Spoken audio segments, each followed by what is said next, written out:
Grazie della domanda. Eh, Credo che questo è un problema di ogni colonialismo, ogni. Anche oggi le colonizzazioni ideologiche di oggi hanno lo stesso schema. Chi non entra nel suo cammino, nella sua via, è inferiore. Ma voglio andare più avanti su questo.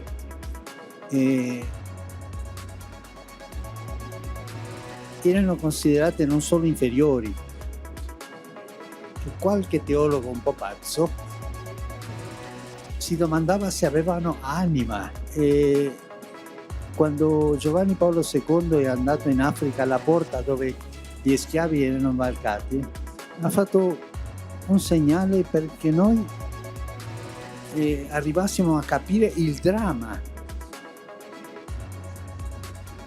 criminale. Un homme adresse cette demande à Jésus. Maître, dis à mon frère de partager avec moi notre héritage. C'est une situation très courante. Des problèmes similaires sont encore à l'ordre du jour. Combien de frères et sœurs, combien de membres d'une même famille se disputent malheureusement et peut-être ne se parlent plus à cause de l'héritage. Jésus, répondant à cet homme, n'entre pas dans des détails, mais va à la racine des divisions causées par la possession des choses et dit « Gardez-vous bien de toute avidité. Gardez-vous bien longtemps loin de toute avidité. » Qu'est-ce qu'est l'avidité? C'est la soif effrénée pour les possessions, le fait de vouloir toujours s'enrichir. C'est une maladie qui détruit les personnes, car la soif des possessions crée une dépendance. Surtout celui qui a beaucoup et n'est jamais satisfait. Il veut toujours plus, et seulement pour lui-même. Mais de cette façon, il n'est plus libre, il est lié, esclave de ce qui, paradoxalement, aurait dû lui servir à vivre libre et serein. Au lieu de se servir de l'argent, il devient un serviteur de l'argent.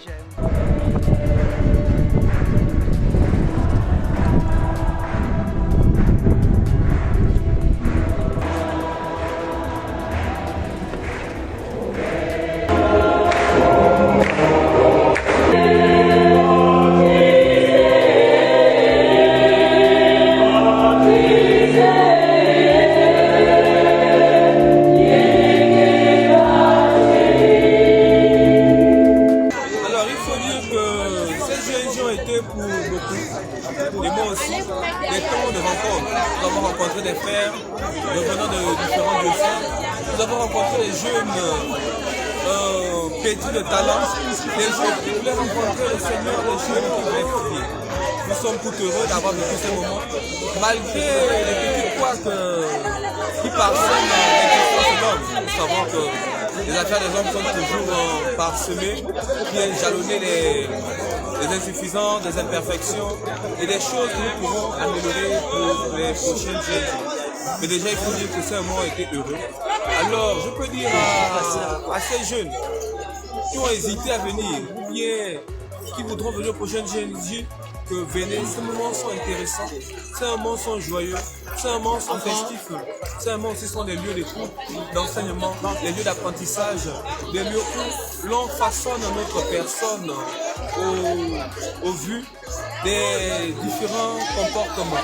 Le Seigneur me contrôle, le Seigneur nous précède toujours et il sait agréablement nous dévancer, nous surprendre. Je crois que cela s'est très bien passé dans l'ensemble. Nous voulons d'abord en premier lieu bénir Dieu pour être là disponible pour nous. Bénir aussi Jean-Vincent, sans oublier bien entendu Monseigneur Eusebus pour sa présence, pour son dynamisme. Merci à tous les organisateurs ici sur place. Merci à tous et à chacun. Vraiment, bénissons Dieu pour ces journées-là qui se terminent pour la Côte aujourd'hui. Gloire à Dieu dans les cieux, grand degré sur la terre. Gloire à Dieu dans les cieux, grand degré sur la terre. Seigneur Dieu, mon Dieu, le Père Tout-Puissant, Seigneur Dieu, la gloire de Dieu, le Fils du Père. Gloire à Dieu dans les cieux. Repose-toi parce que tu as beaucoup de bien à disposition. Donc l'enseignement que Jésus nous donne, c'est que le repos, la paix, ne dépend pas non plus de la quantité de biens que nous avons. Parce que, comme le dit le Seigneur, à tout moment, on peut nous reprendre notre vie. Mais qu'est-ce qui ne va pas dans le projet de cet homme? Le Seigneur ne lui reproche pas d'être un travailleur, de pouvoir avoir une très bonne récolte. Mais je ne sais pas si vous avez remarqué, dans son projet, il n'y a personne d'autre. Imaginez quelqu'un qui a grand bien, c'est même pour les maîtres, ses greniers sont devenus petits. Qu'est-ce qu'il fait? Il veut en construire de plus grand. Mais autour de lui, il y a des gens, il y a des nécessiteux, il y a des pauvres, il y a des gens à qui il pourrait faire du bien.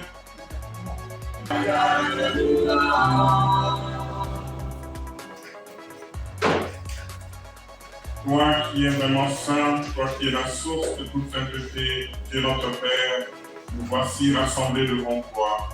Et dans la communion de toute l'Église, nous célébrons le jour où le Christ est ressuscité d'entre les morts.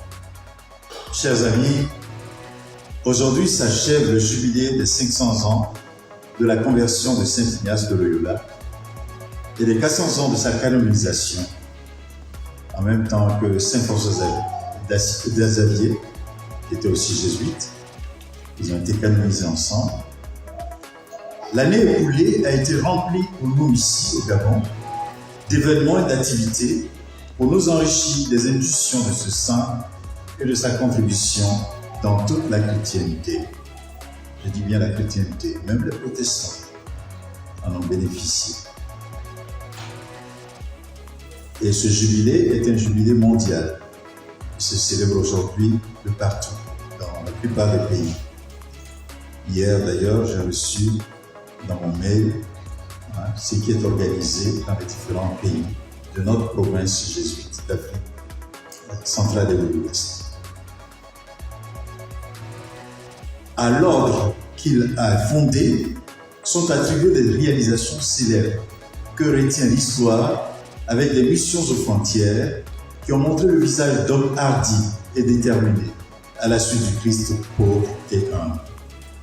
Les nombreux collèges d'enseignement secondaire qui ont établi la ratio studiorum, c'est-à-dire une manière d'enseignement et d'éducation au-delà du cadre religieux, qui constitue aujourd'hui l'ossature de la pédagogie dans les institutions laïques.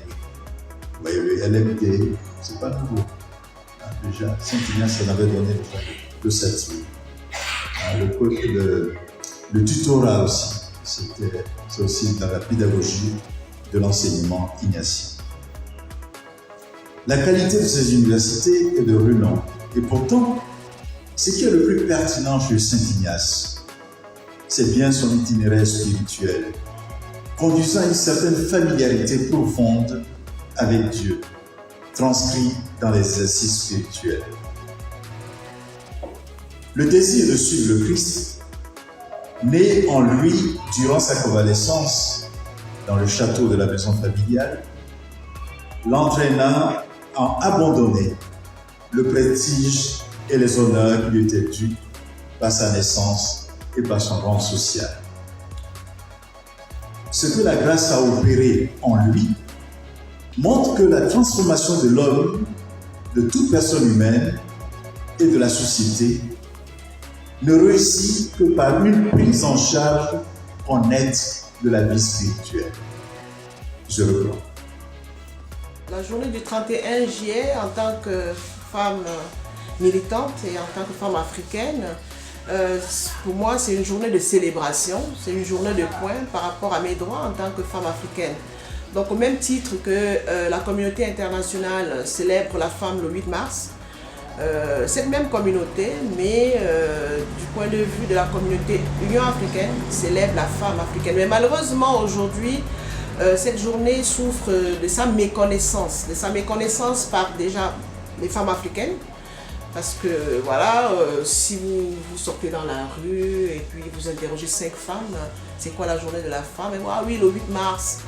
Mais très peu savent que la journée du 31 juillet a été dédiée à la célébration de la femme africaine. Et ça, c'est un problème. C'est un problème dans la mesure où c'est une journée qui est quand même spécifique à la femme africaine. Et c'est quand même dommage que nous, en tant que femmes africaines, qu'on ne puisse pas la connaître et la célébrer au même titre que nous célébrons la journée du 8 mars, qui est la journée internationale des droits des femmes. En termes d'avancées, mais forcément, il y a eu des avancées. Hein. Il y a eu des avancées majeures en termes de politique en faveur des droits des femmes, en termes de loi et de reconnaissance même des droits, dans la mesure où il y en a quand même le texte mère qui promeut les droits des femmes, qui est la Convention pour l'élimination de toutes les formes de discrimination à l'égard des femmes, et qui est un texte certes international, mais à côté de ce texte-là, nous avons notre Convention de Maputo, encore une fois, qui est un texte spécifique à la femme africaine et qui prône un certain nombre de droits dans tous les domaines de la vie de la femme, et un texte qui aujourd'hui qui est ratifié par la plupart des États africains et qui font l'effort de l'implémenter, c'est-à-dire de le mettre en œuvre.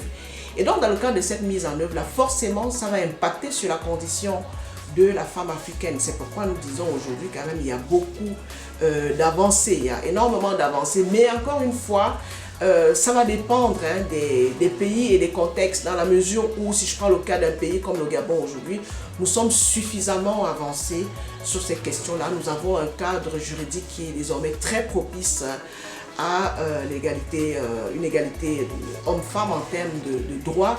Nous avons un certain nombre de stratégies et de politiques qui ont été adoptées, notamment le programme gouvernemental Gabon Égalité aujourd'hui, qui fait beaucoup de choses en faveur des droits des femmes. Maintenant, dans d'autres contextes aussi, forcément, il y a des choses qui avancent.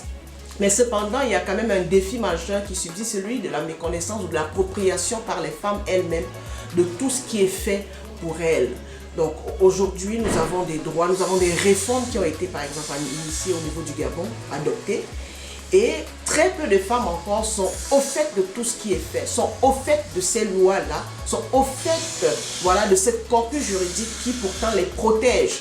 Et ça, c'est un problème dans la mesure où on peut être détenteur d'un droit, on peut être bénéficiaire d'un droit, mais si on ne le connaît pas, on ne peut pas le réclamer ou le défendre en cas de violation. Donc il est important vraiment que chaque femme, que les femmes aillent véritablement vers l'information, qu'elles se forment, qu'elles se renforcent pour pouvoir bien jouir de tout ce qui est fait pour elles au niveau national et même international.